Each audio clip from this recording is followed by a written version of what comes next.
We're mounting a defense just ahead of your position. Move in and hit shield from behind.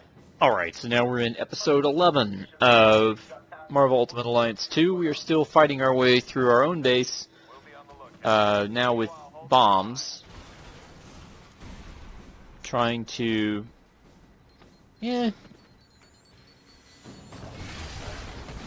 work our way in.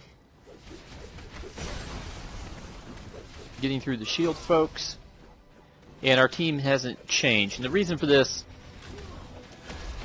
is there's still some unlockables to get for each of these characters. You can see that I've only played with Luke Cage long enough to kill about 10 guys out of the 50 I need to get his alternate costume. And when we're done with getting Luke Cage's costume, we'll switch to either the Human Torch or Captain America to unlock their alternate costumes. Because these characters in my first playthrough here were all locked behind and unplayable because I was a pro-reg campaign the first time. So I haven't unlocked a lot of their stuff.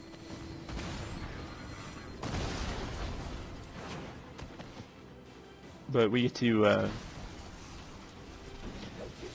hang out with Luke Cage and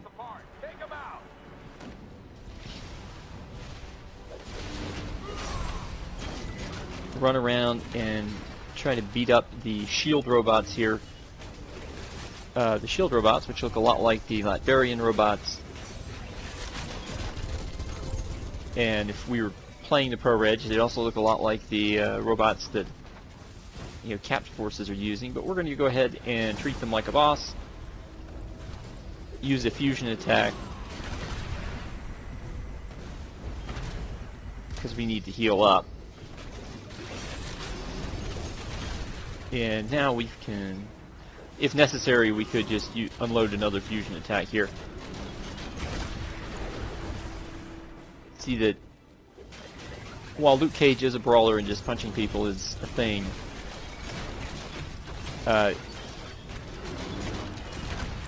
these robots have a fair amount of health. I'm not sure there is a block button in this game. If there is, I've certainly ignored it this whole time. And we'll continue to ignore it throughout the rest of the playthrough. I'll open the passage to the right. The electrical subsystem's overloaded. I need you to bring the turret. Alright, so there aren't really any choices here. You kind of get guided around the bottom of the arena. We're trying to set up some defensive turrets again to prevent Iron Man's forces from getting any further into this base.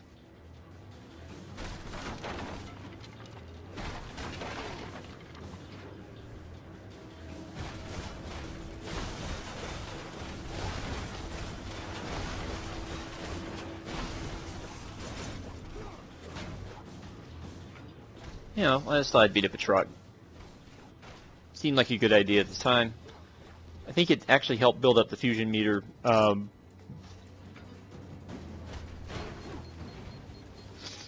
ultimately what I was trying to hit are those guys right there. The explosives have been triggered when they change from being blue to red. And of course walking into them wasn't a great idea, but sometimes these things happen.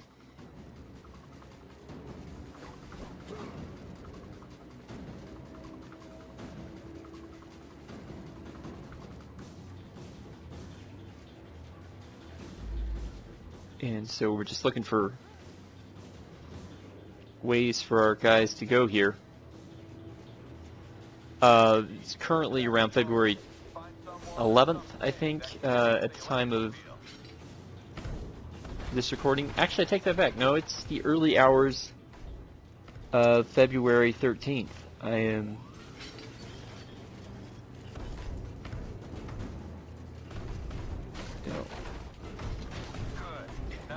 latest news as far as the Marvel the Marvel Universe is concerned. The rumor is that Sam Raimi is taking over the Doctor Strange sequel.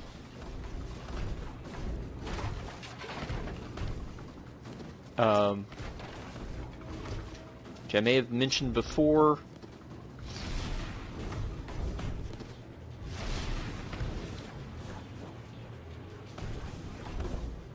Otherwise, I don't think there's...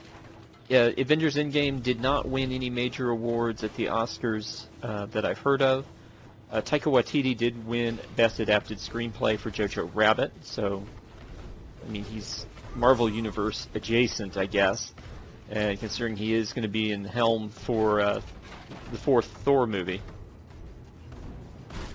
And somewhere we turned on a robot who apparently is helping us.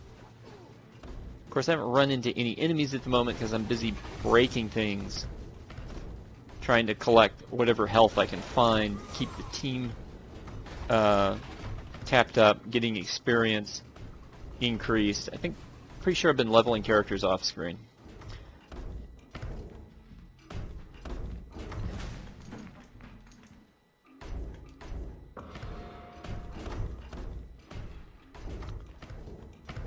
So there are going to be dossiers and information stuff that you can't get in the ProReg campaign.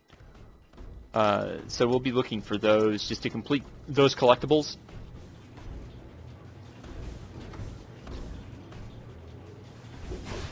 I'm trying to think there was any more Marvel news out there.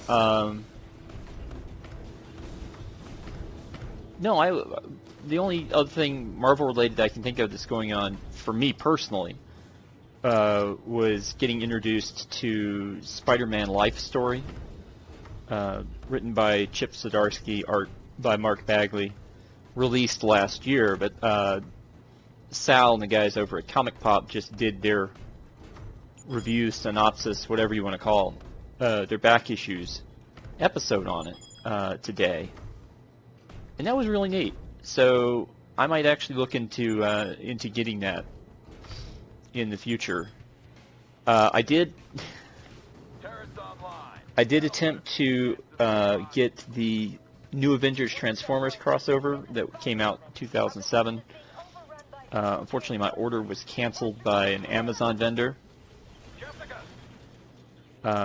So I'm still looking for a good opportunity to get that, just mostly because of the novelty, not because the story is particularly wonderful or anything. It's just a neat idea.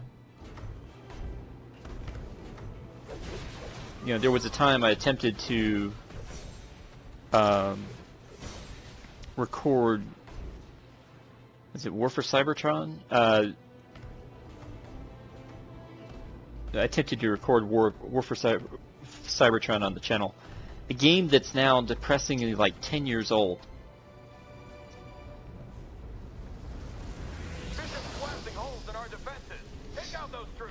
But that's about all that. I no longer own that game. I guess. I mean, I have so much stuff, just so many recordings that I made back when I had a recording device that worked that I've never gotten to. I mean, I've got a bunch of just, I've been trying to work through these episodes of Marvel Ultimate Alliance 2. I've got enough videos in Gundam Dynasty Warriors 3 to have completed the main story and a bunch of other quests besides. And I realize that's kind of the interest on that, probably kind of niche. And I don't do in the several years that I've had this, that I've operated this channel on a very fly-by-night basis, I've never really taken the time to explore major video editing and stuff like that. It looks pretty neat based on more polished stuff that I've seen on other places on YouTube. I just haven't really had the time. It's just, for me, it's mostly been an exercise of just finding 30 minutes to narrate these things, and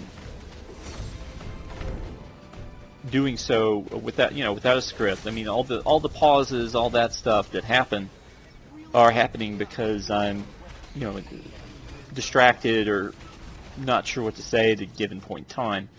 Not because I had some sort of great plan that's just not working out in doing this. And I'm not sure exactly what I'm trying to gain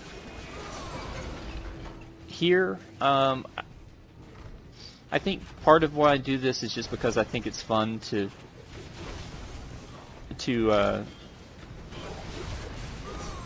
I think it's fun to share. I guess that's part of it. The other part is that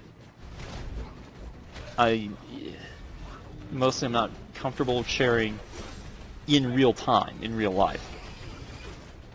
And the idea that I could, become comfortable here and maybe use that to become more comfortable in the day-to-day. So at some point I might turn the channel into a vlog. I mean, I'm certainly going to need things to talk about that aren't gameplay related for some of these things. You argue for this right now. I mean, I guess, if I had watched the Luke Cage Netflix series, or if I had read the Luke Cage comics, other than just sort of knowing, like, wiki levels of information about them, I would be filling your head with Luke Cage stuff right now. But it's, other than just being the neat idea of being a black guy who doesn't take no crap from nobody and has unbreakable skin. I don't really have much of a history with Luke Cage. I think it was neat that when Brian Michael Bendis reinvented the Avengers after Avengers Disassembled, that Luke Cage was one of the characters he brought on board based on probably on his experience with the character in his Jessica Jones run.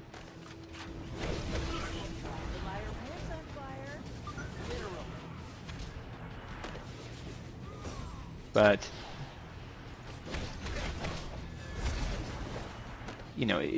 it's just sort of disappointing, I guess, that they never found a way to bring the Netflix characters over into the mainline MCU.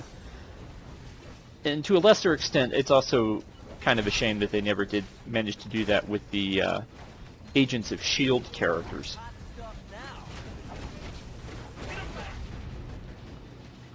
I mean, the Agents of S.H.I.E.L.D. show was a way for them to sort of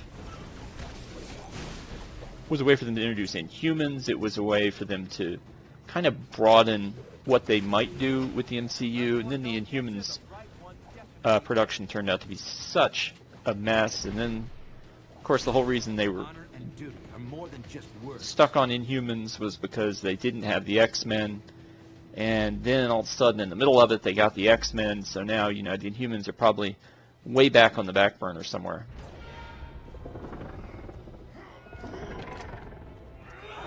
And hey, it's Rhodey. I'd ask if you're going to come quietly, but you've already answered that one a few times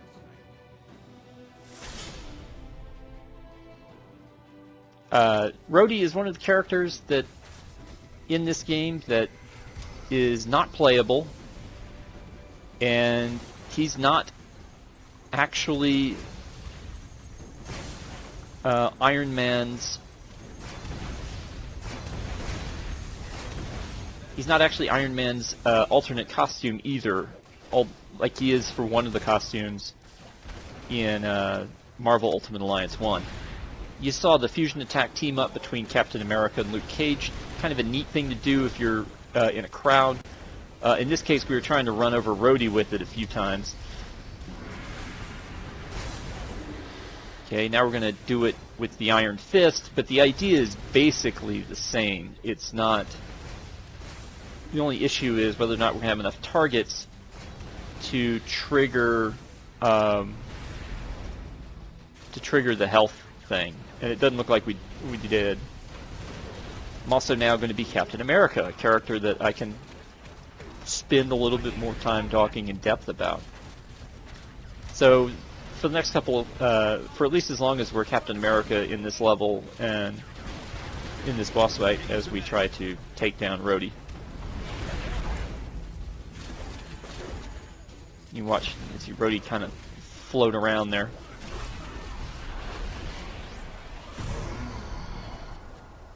This will probably be less live journal. Now we've beaten Rhodey. You wanted a war. You got one. Less live journal and more gameplay. There probably will come a point where I'll want to go more live journal, and we'll just have to see how that goes. I mean, I'm not exactly sure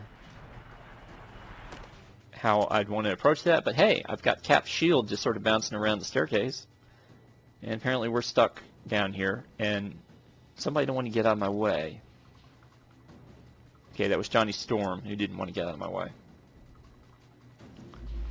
Alright, so we've beaten Rhodey, and at this point we're now going to enter the command center, and our mission is going to be pretty clear. We need to get rid of Bishop, who we saw